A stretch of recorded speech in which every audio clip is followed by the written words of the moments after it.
Hello, my most beloved and murderous horde, and welcome back.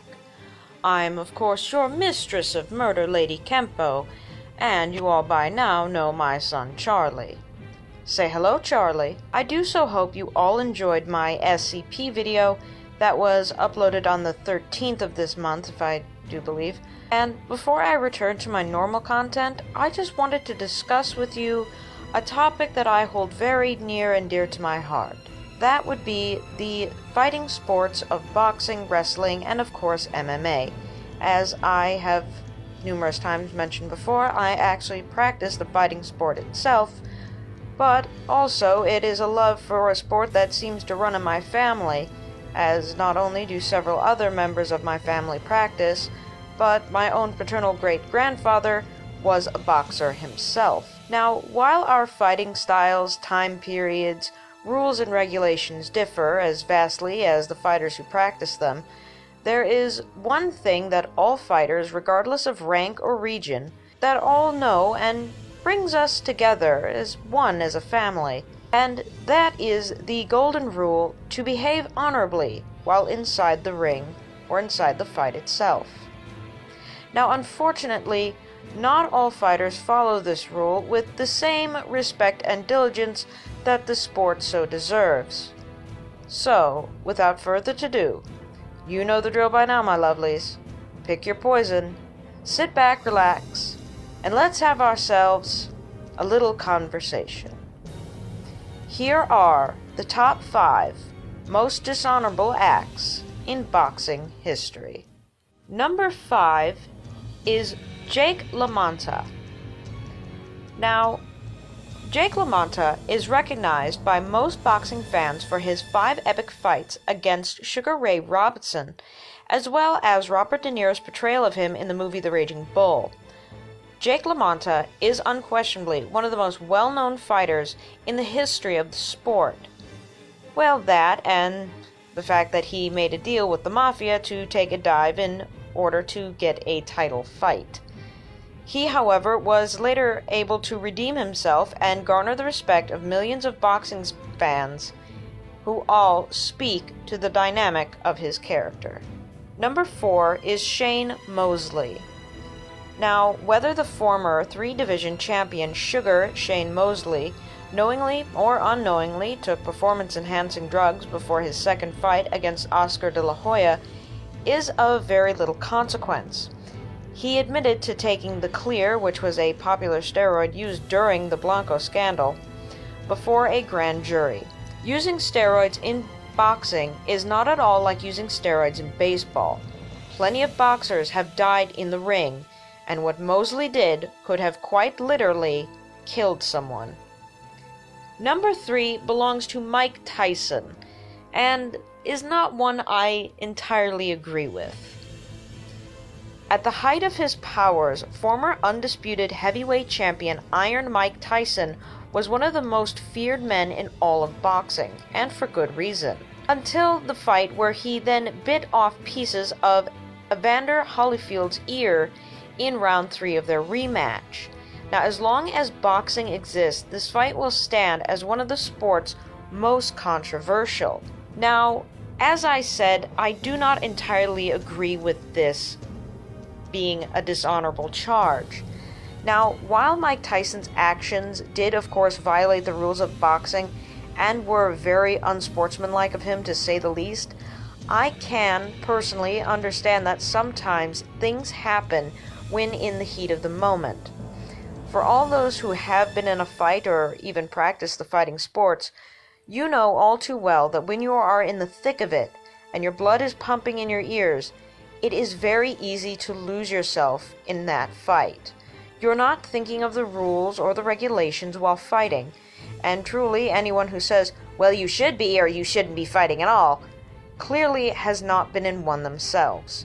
Keeping your more civilized wits about you is not an easy task, and in fact, most MMA fighters and boxers need to actually have mental training to do so.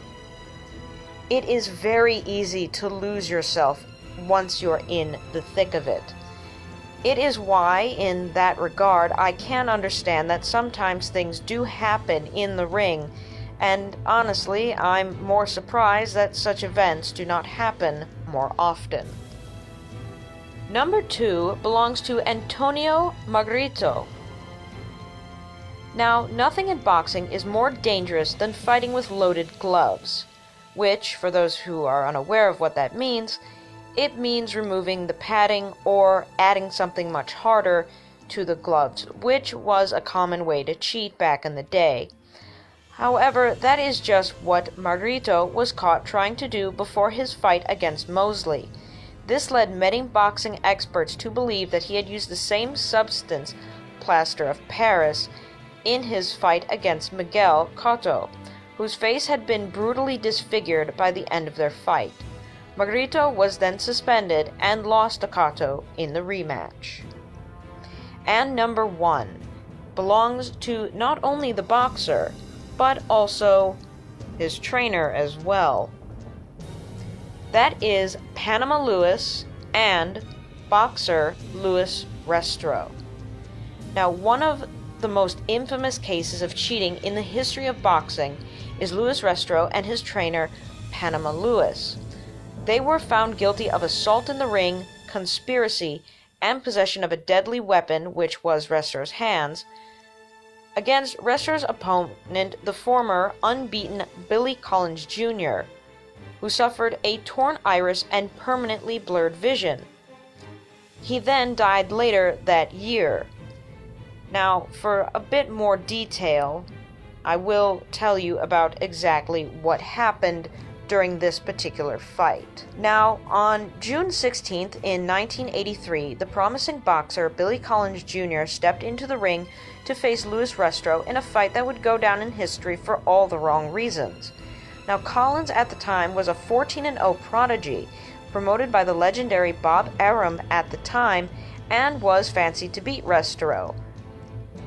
Now, this toured as the co-main feature before Roberto Duran's headline fight with Davey Moore.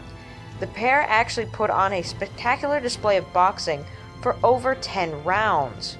Now, despite entering the fight as the betting favorite, Collins was actually badly beaten by Restrepo during a gutsy performance that left his swollen face almost unrecognizable by the final bell.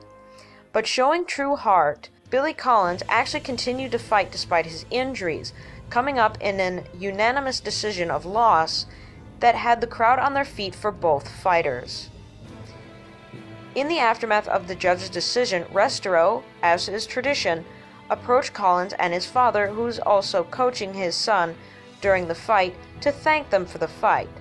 This normally would be seen as a gesture of good sportsmanlike conduct. However, shaking Restrepo's hand, Collins Sr. noted that the padding was missing from the glove and that they felt unusually hard.